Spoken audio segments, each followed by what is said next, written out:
So, Bree, I so appreciate you joining me today. I know that you have your story. First of all, it's crazy. It's been in so many places. A lot of people very intrigued by your journey. But let's just start before finding faith. Tell us a little bit what your life was like. Sure. Thank you for having me. Also, it's an honor to be here. Before I truly developed the relationship that I have now with God, I honestly thought that I was like everybody else, just self centered, focused on my career, making money in order to be able to go on lavish vacations. I cared for my loved ones, and every now and then I would speak to God, mainly if I needed something. It was that one way kind of relationship. So basically, I feel like a lot of people are where I was. I thought that my life was, pretty much as good as it gets. I was irritable quite often and angry, and I tried exercise, I tried therapy, and all of those feelings just still lingered within me. But I thought, again, this is as good as it gets. So everything's just working out fine. I didn't know any different. Yeah, and as you were on that journey when it came to career, how did you end up in the career that you were in? So, just drinking a lot, reckless lifestyle, promiscuity, and I didn't have any sort of faith, any sort of direction. And from there, it was just, I was working at dead end jobs, and nothing really meant that much to me. And I was at a place that was pretty much perfect for a woman who reached out and suggested that I would be really good at what she was doing, which was pornography, which with an emphasis on female domination and that sort of thing. And she saw in me, which I'm embarrassed to admit, the potential of like an extreme narcissist who would be really good at playing, a bratty princess. And I think my upbringing had a little bit to do with that. I come from a single parent, only child household. So it was really easy for me to fall into that life of not just sin, and not just ego or pride, but true narcissism, where, you know, every day throughout pretty much the past 10 years, I used to pretend to be this person who would step over you to get what I want. And pretty soon it's not pretending anymore. And I equated a lot to, Pavlov's dog, where these men that I would interact with, they really wanted me to be mean and cruel and bratty and prideful. And the meaner I was, the more that I became this person, the more money I would make, the more attention that I would get, the more, it seemed that I was a success.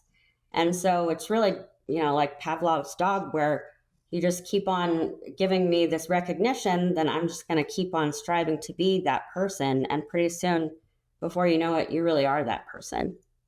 And you're pretty Yeah. much. And, let me ask you this, because when I've talked to other people who have come out of the adult film industry and out of pornography, they will talk about how the personality that they created, many times it becomes, as you were sort of saying, who they are. And they lose the person that they once were, or maybe they never really knew who they were, but they develop into this person. Talk a little bit more about that, losing yourself in the midst of all of that and what that was like. Well, it truly is a persona that you put, not only online on social media, but also on all the places, on all the platforms that you're selling your stuff. Um, and you become not only just you've lost any sense of what you were proud of before and who you were before, but now it's replaced with the pride of making the most money or being the most humiliating, being the cruelest that you can be. And it becomes really kind of isolating because, as you can imagine, well, my story is that when I first started in the industry, I became, quote unquote, friends with a lot of these girls. But as you can imagine, being the biggest narcissist in the room doesn't lend to friends. Narcissism doesn't just apply with clients or people of the opposite sex, it's each other as well. And it just becomes really isolating because the people that I did tell, my friends who are like in the normal world, I guess, that I did tell about my job, most of them stopped being friends with me. And then the people who I was friends with in this new industry, I realized pretty quickly that I couldn't trust them and they weren't really friends. And I myself had become like them. It was, I mean, it was a slow process. So it wasn't something like all of a sudden I just woke up and realized that I didn't like my life or where I was. And it wasn't anything from anybody other than God. Yeah, and I want to get into that conversion experience and talk about that. But one question for you, as you were sort of entering into this, and that woman saw things in you that she thought, okay, you'll be good at this job. Was there hesitation? Was there not? I'm curious, sort of, even as you were doing it, did you have moments of thinking, okay, maybe I want to step out of this? I'm very curious because obviously a decade is a long time. So would love to hear sort of what was going through your mind during that time. Yeah, I've gotten that question a lot actually, and the answer is honestly no. There was never any hesitation, there was never any voice in the back of my head, and there also wasn't anyone within my life, like actually physically, who told me don't do this. There were friends who left because of it, but that just made me even more like righteous of how dare you judge me. Um, Again, I wasn't recruited in a way where a lot of people think nowadays of pornography as, you put in a DVD and there's multiple people engaging in sex. And I think that if that had been the recruitment offer, it would have been different.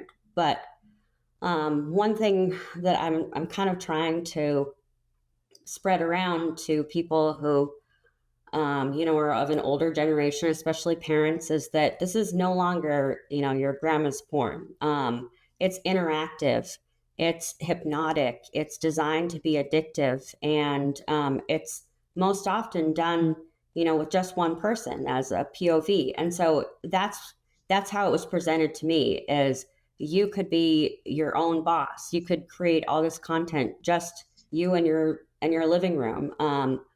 It's really quite easy nowadays to begin this industry. Another point I always like to make is it's not easy to make a lot of money doing this. I think there's a misconception that you just post your pictures on OnlyFans and suddenly you're a millionaire. That's not what happens. It's so much more than that.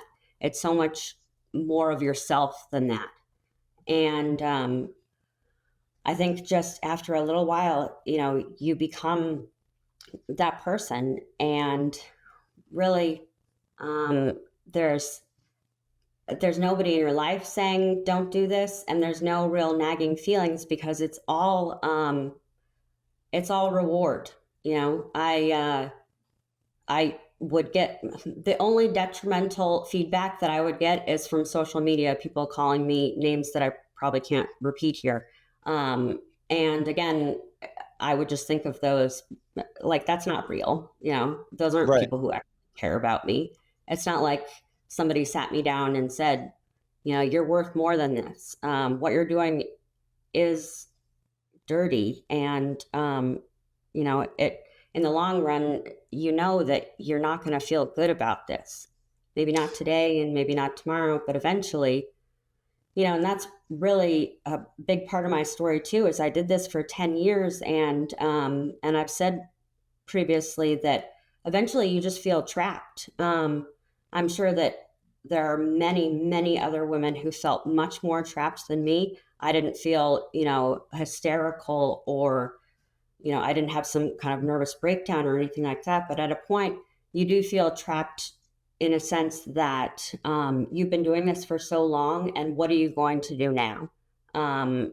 Let's forget about the money for a second, because you're never going to find another job where that's this lucrative, that gives you this much freedom. But let's just pretend that you'll be okay even just getting a job at like a garden center, which is where I thought maybe I would try to apply. What am I going to write on my resume that I've been doing for the last 10 years? Why is there this huge gap in my life? Oh, do you have kids? No. Okay, well, I can't use that as an excuse. And even if I were to write something like some sort of flowery euphemism on my resume, like artistic entertainer, that's just going to lead to more questions. And eventually, I think psychologically also it weighs on you because maybe you even start to think that you're you can't do anything other than this because you've been doing this for so long, and maybe even you're not worth any more than this, and you are. And it completely traps you in that. And I've heard that many times. That's a very common theme, or people thinking, I'm never going to amount to anything, I'm never going to do anything else, so this is all I really have. So Mhm. obviously people hearing this story and this journey, they're wondering, well, here you are, you're on the other side of it now, right? You've come to faith, and you didn't have people sitting you down, you didn't have people saying you got to stop doing this, you're worth more, as you were saying. What was it that made you finally say, not only I need to find God, but something's not right here? Or maybe you found God first. I'd love to sort of hear that journey out of this after 10 years. Sure. Well, like a lot of good stories, mine begins with a tragedy. About 3 years ago, something happened that is what I can only describe as the worst thing that is and ever will happen to me. When that occurred, I remember actually falling down on my knees, praying to God so hard that my knuckles turned white. Please, please don't let this happen. Please, please make this okay. Make it all better. Reverse time. Please, please don't let this happen. But he did. He let it happen. And I was really, really mad at God for a long time because by definition, tragedy is something that occurs that wasn't supposed to happen. And it really was an accident. And so I had nobody to blame, the only person that I could blame for this, it was God, is what I felt. And I begged him to make it all right, and he didn't. And so I took that to mean that he turned his back on me. He didn't answer my prayers when I needed him the most. And so I decided, you know what, you're going to turn your back on me, then I'm going to turn my back on you. And I know that we didn't really have a strong relationship, but this is the only thing that I can think of to hurt you, which is just silly and funny. But um, even though I didn't have a whole lot of God in my life, I just thought like that was the only thing that I could do is, and from now on, you're excommunicated, canceled, you're out. So that went on for several years. And I went to church maybe a couple of times with some family members, like Christmas or Easter or that sort of thing. And even just that, being in a house of God, I was still so mad at him, so mad at myself, so hurt, so distraught that throughout the entire Christmas service, like I just cried the whole time. And just even being near him, I couldn't do it. Fast forward about 3 years later, that's about a year ago now. This past spring, I had an opportunity to go to Italy, to travel Italy, and so I jumped at the chance. And Italy really has, in my opinion, the best artwork in the entire world and the history of art. Western civilization artwork, that's where it's at. And all of this incredible artwork happens to be found in churches and basilicas. So I went there with the intent of visiting the house of God several times, like even up to like a dozen times a day. And I didn't really think that much of it. I didn't really make that connection like I to the response that I had when I went to Easter Mass. And Instead, I was going into these churches thinking of them more like museums, a place to appreciate artwork. But then something started to change in me within these old churches and basilicas. You enter in, and in a Catholic church, I'm sure I don't have to tell you this, but the crucifix is always right there, right on display. God's greatest gift to us, right there. And so it's kind of like you can't get around it, you know? He's always right there as soon as you walk in. Another thing I noticed is the change in me is the way that I started appreciating the artwork. It wasn't just for its beauty, but it was also, I started to think about the theology behind it and the roles that different people played. The, but the most significant thing is I started to notice Mary.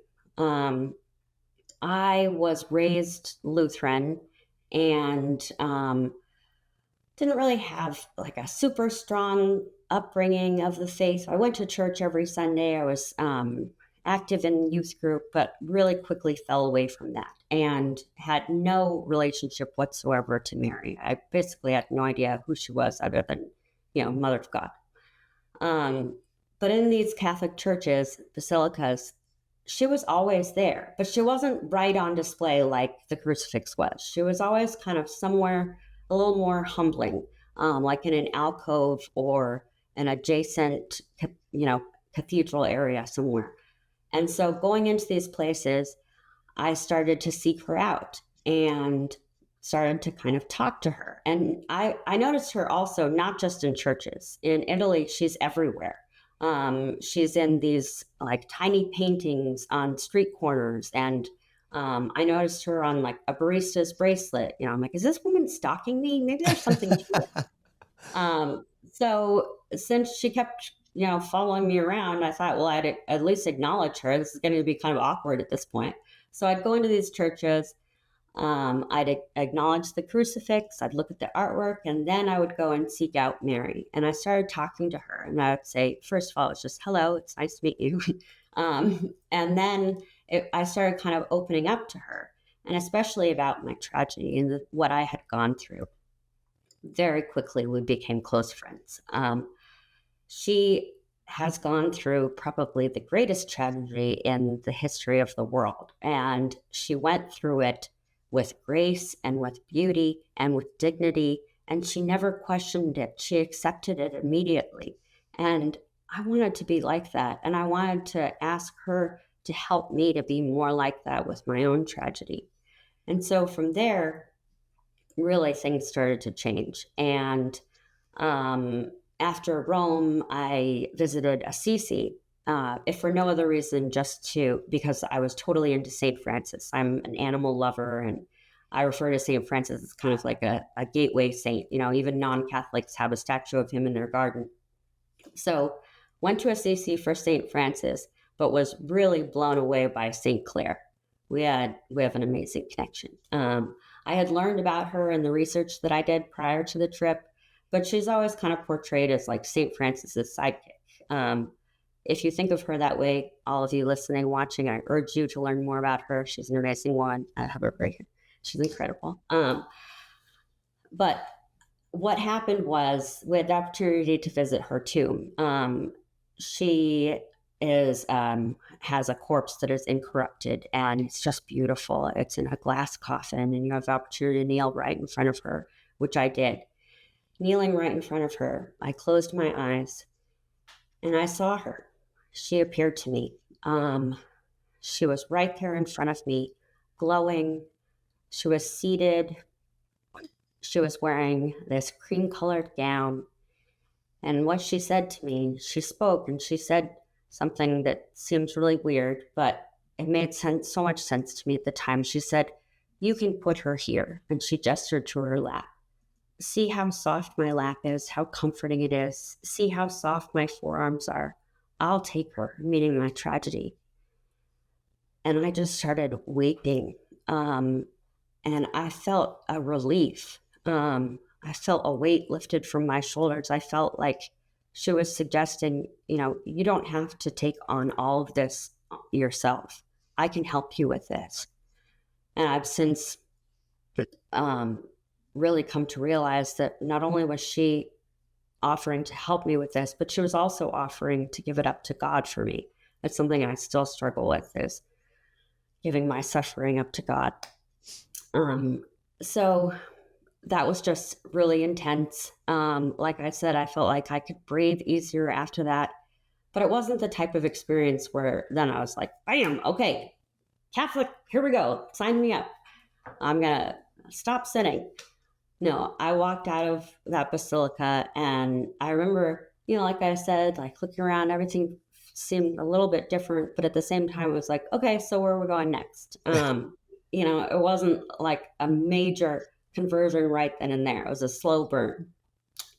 So from there, I'm back home from Italy, and I think of it kind of, people have equated my feelings to returning from a pilgrimage where, you visited all these amazing holy sites and you had all these really deep connections and you felt closer to God while you were there. And then you get home and it's like the daily grind and you have all these responsibilities and okay, I can barely get to mass on Sunday. But you want to rekindle those feelings. And that's really where I was at. I got home and I wanted to continue on that journey of that was leading me closer to God back home, essentially. And so I started going to Catholic Mass. As weird as it was, I knew that I wasn't going to get those feelings from a Lutheran church, and I knew I wasn't going to get continue with those feelings, just sitting at home. Started going to Catholic Mass, felt a little bit awkward, being, raised Lutheran. Also, I'm still producing pornography at this point. And so I remember hearing one homily where they were talking about the evils of pornography, and I just kind of like wanted to like sink into the pew. Like, it was awkward. And, but I started really also examining my own life. That was, the fruit of this um, was that, it started with beauty and artwork, led me to the Catholic Church. Someone's talking about how pornography bad it is. I used to think, whatever, you don't know anything. But at this point, it is starting to kind of seep in. And I'm starting to think about my life and I'm starting to get really disgusted. I'm really Wow. disgusted at For the this. first time, you're starting to feel Yeah, maybe I'm doing something that is wrong. precisely. And Wow. then really the immense change was at that point, I still wasn't sure about jumping in with both feet. And so I made an appointment with and spoke with a Catholic priest. I wanted, advice from someone, with some authority. And I talked with him for about an hour. He said many, many wonderful things, brilliant advice, and all of this. But the most significant thing that he said to me, and what I walked away from that meeting with, was he told me, God loves me and God doesn't want me to be unhappy. And that just blew my mind. It wasn't like I'd ever given up that idea, but just to hear someone with a sense of authority tell me that that God doesn't want me to be unhappy. And I took that to mean God doesn't want me to be sinning. God doesn't want this break between him and I anymore. Um, God doesn't want me producing pornography. God wants me to do something that won't make me unhappy. Um, and that was just huge for me. And that's really when everything changed. And after that meeting, I signed up for RCIA, and the rest is history, really. No, I mean, I love you sort of taking us through that journey because obviously people have seen the photos of you, coming into the church and joining and into the Catholic Church. One of the big questions for me, obviously you're making an income. This was your living. And so how hard was it to make that choice to say, even though I know this is wrong, I'm going to move into what I assume is a scary sort of realm of having to figure out what it is you're going to do for a living. What was that transition like for you?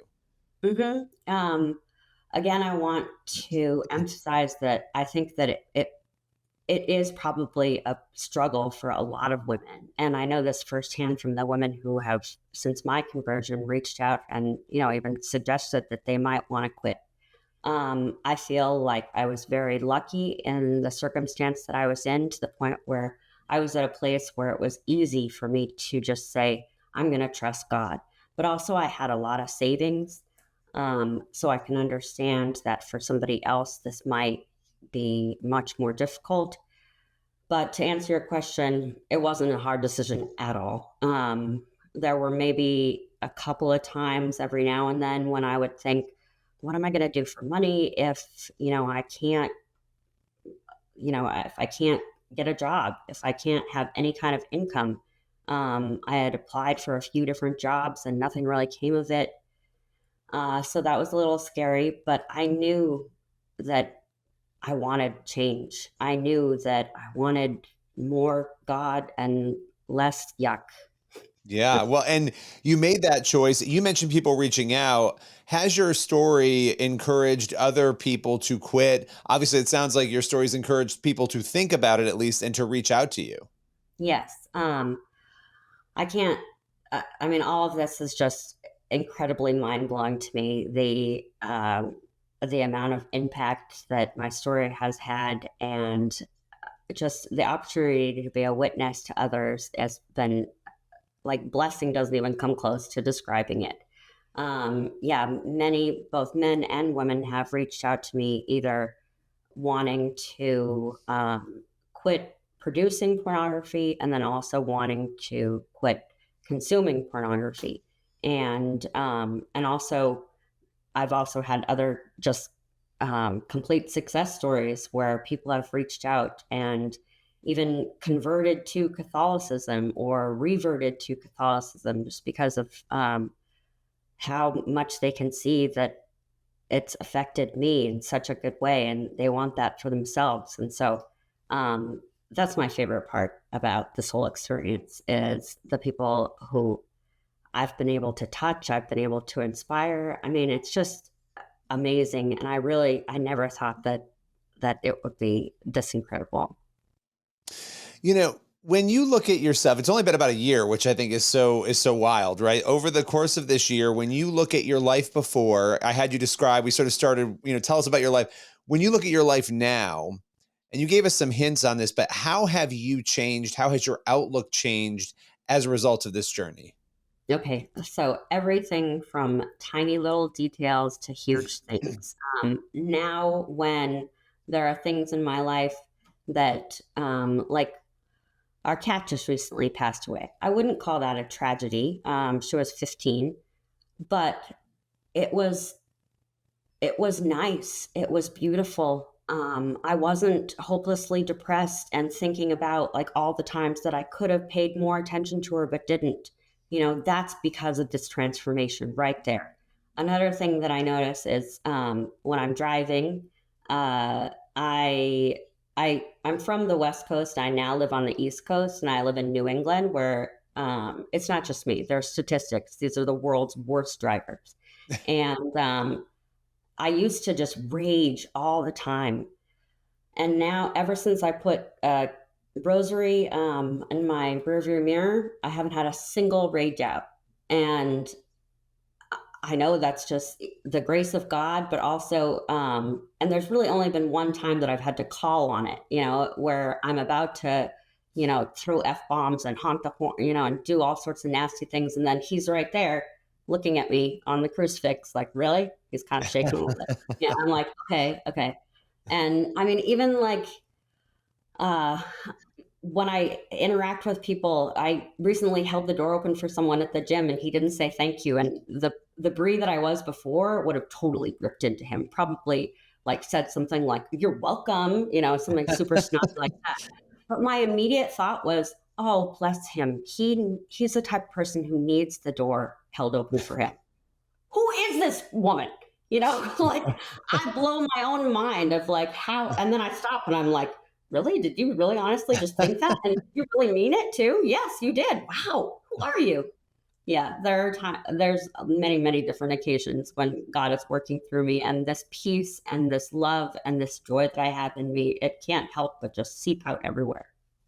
Do you struggle at all with, and I don't know the circumstances of the content, but knowing that this content is created and it kind of lives forever? This is something that I know a lot of people who come out of the industry deal with. What is it like, just sort of knowing you've obviously left that all behind? You're a totally different person now, but kind of knowing that that still exists. Is that a difficulty for you emotionally? In all honesty, no. I'm not really sure why it doesn't bother me, but um, like I guess the reason why it doesn't really bother me maybe is because I did all I could. I shut everything down from my end. And the way things work nowadays is, yeah, it's somebody else is will have recorded it illegally and then leaked it to a pirate porn site. And you can still, if you look up my name, find these things, I think. Um, but, that's kind of out of my control. And also, it is who I was. Maybe in a way that will make me a better witness to others is the fact that you can still see who I was. You can still see, like the choices that I made and the absolute narcissistic brat that I was. And in a way, like maybe that's even, not necessarily a good thing, but it's okay because that will help people, to really see my transformation. Yeah, and let me just last question for you because this is such a powerful journey that you've been on.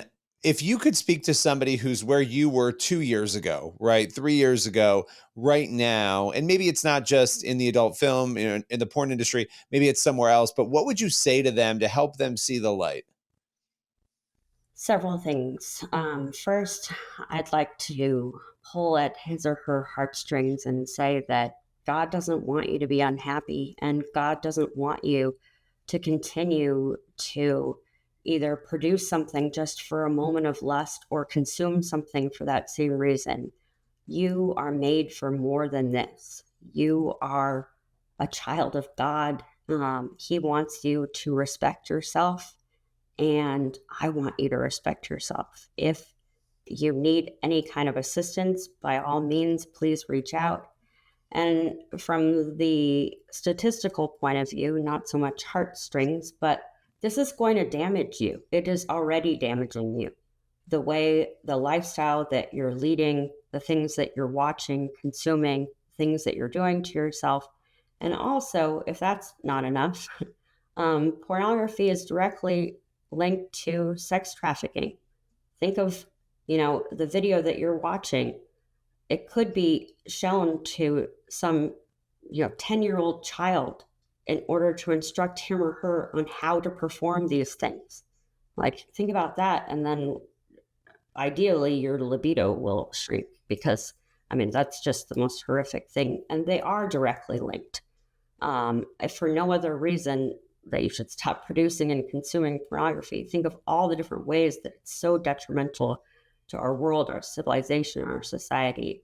And I know from experience that I'm much happier. Um, I'm much more content now that I've stopped that. Well, I so appreciate you joining us, taking us through your journey. And it'll be really interesting to catch up again in a year and see where things are. Just the fact that so many people are reaching out, that your journey out of porn and into faith has had such an impact. Appreciate your time today. Thank you so much for having me. This was fun.